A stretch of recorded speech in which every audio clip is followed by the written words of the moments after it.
The Oracle Java SE virtual machine is equipped with a great deal of instrumentation built in. Java Flight Recorder and Java Mission Control enable you to get at that instrumentation data, thereby giving you a lot more insight into the running of your Java applications. To cut to the chase, let's go ahead and start up a sample program to give you a feel for how one enables flight recording, Java flight recording on a particular program. So first off, we are running a version of Java later than 7 update 40. Anything later than that, any JDK later than that, already has flight recording and mission control built in. After that, you need to issue a few command line arguments. The first of these is this unlock commercial features argument. Second is the -XX flight recorder. You need both of them irrespective of what you do afterwards to enable flight recording. If you don't put them in, flight recording will not work.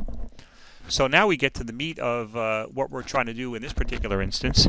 Now there are many different options to dump flight recordings. You can actually, from the command line, say, dump the first 5 minutes of this application to a file. You can have intervals, you can have delays, all types of options.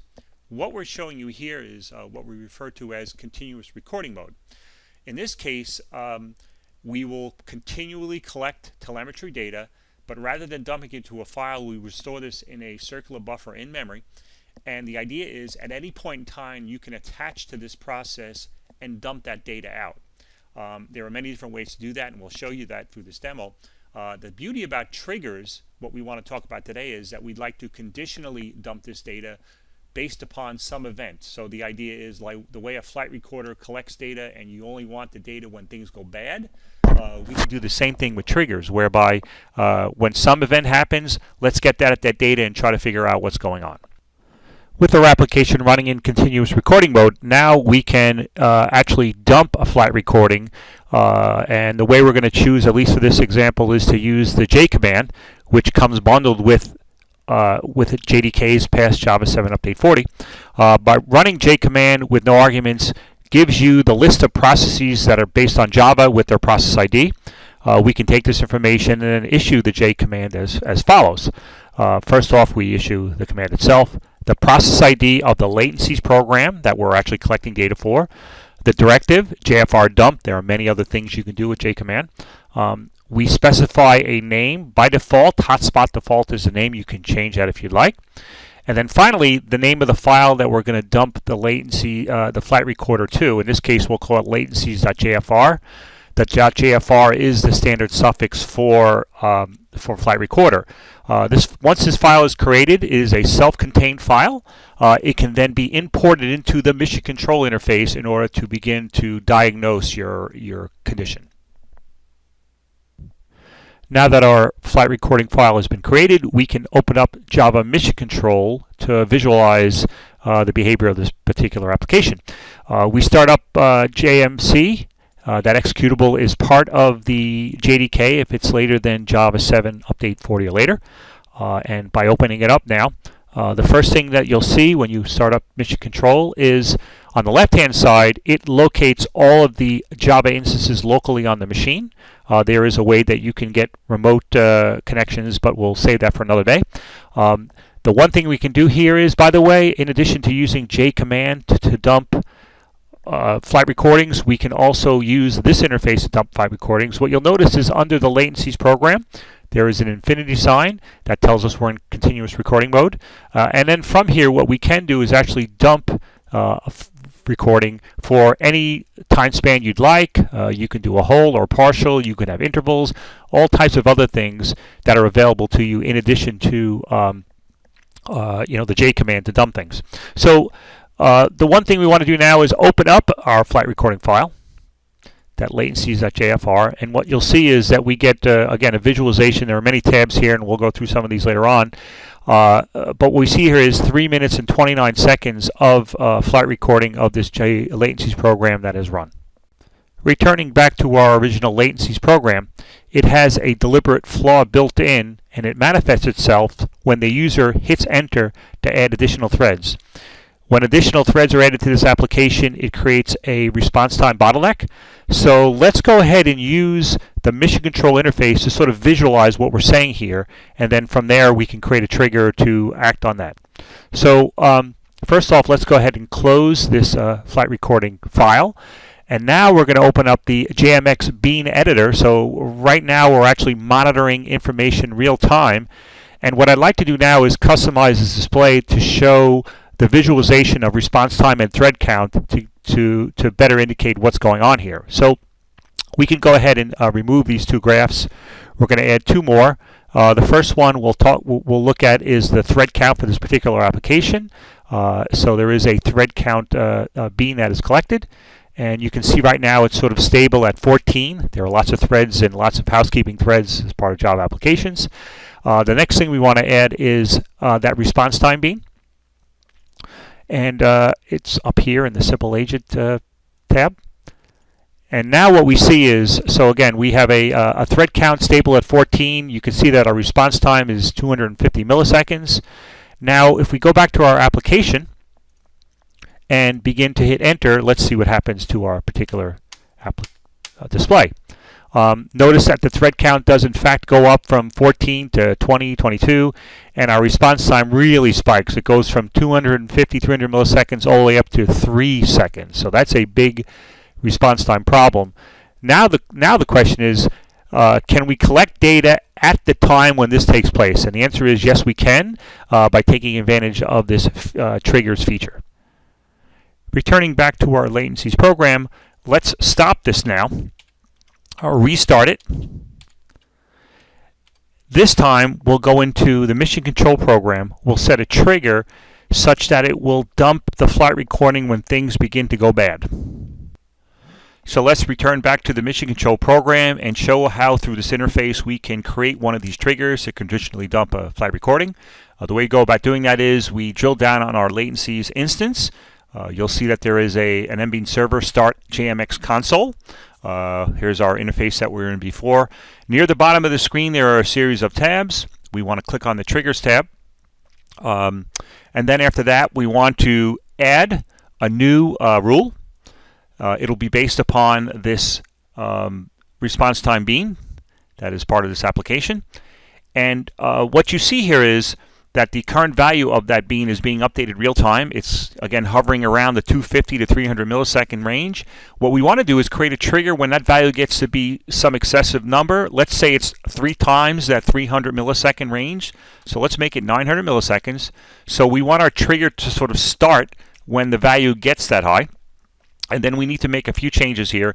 First off, the sustained period, the condition must be met for this much time. We want to leave that at 0 so it'll happen automatically.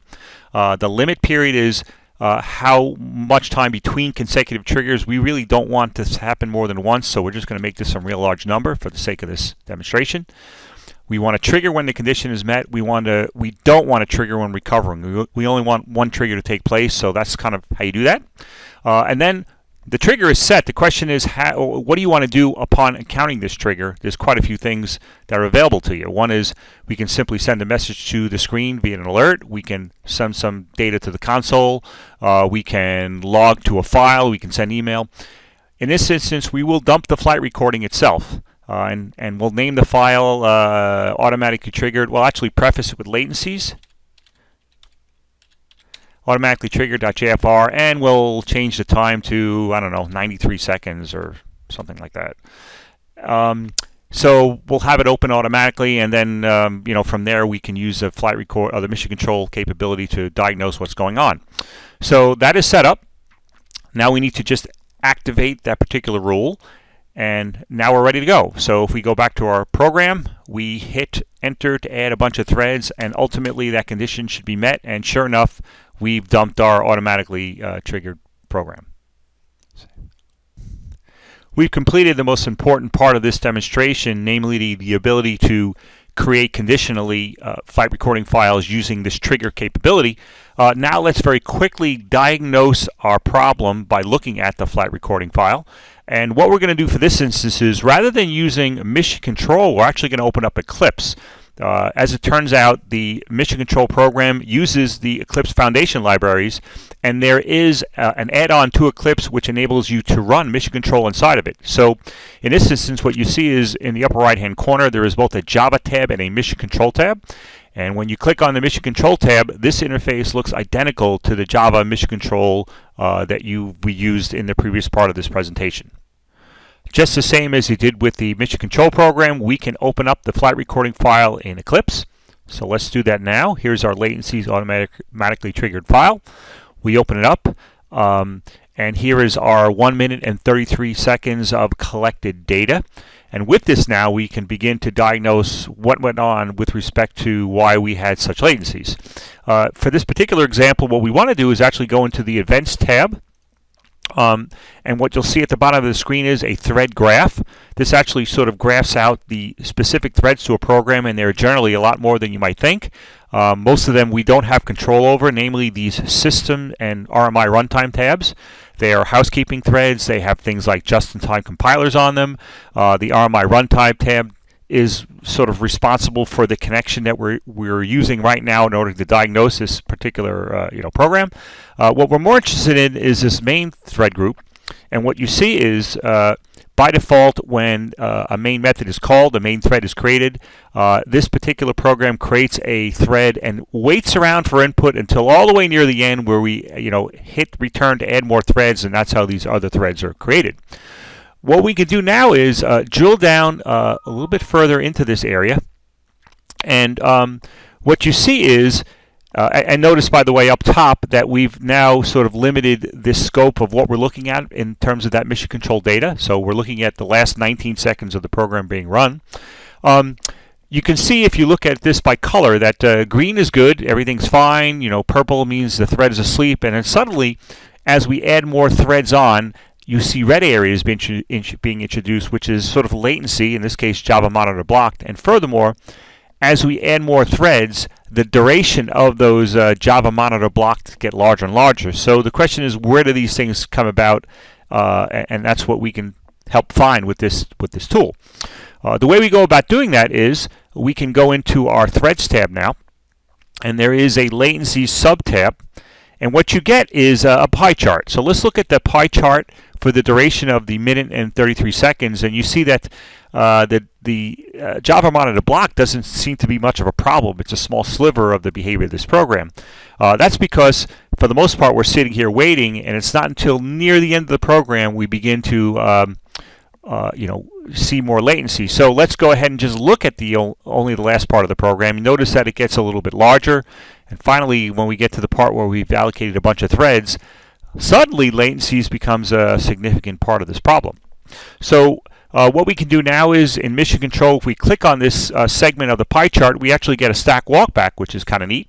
And the really cool thing is, because we're in Eclipse, we can associate the source code with our program such that we can now open up this method. And so that's really neat. So what we've done now is we've sort of drilled down to the problematic part of our code. Now it's up to us to figure out what's going on, but to very quickly diagnose here, what you see is there is a synchronized keyword prior to the log method, and that's well and good. That means you're guaranteeing exclusivity. There is a lot of overhead associated with that.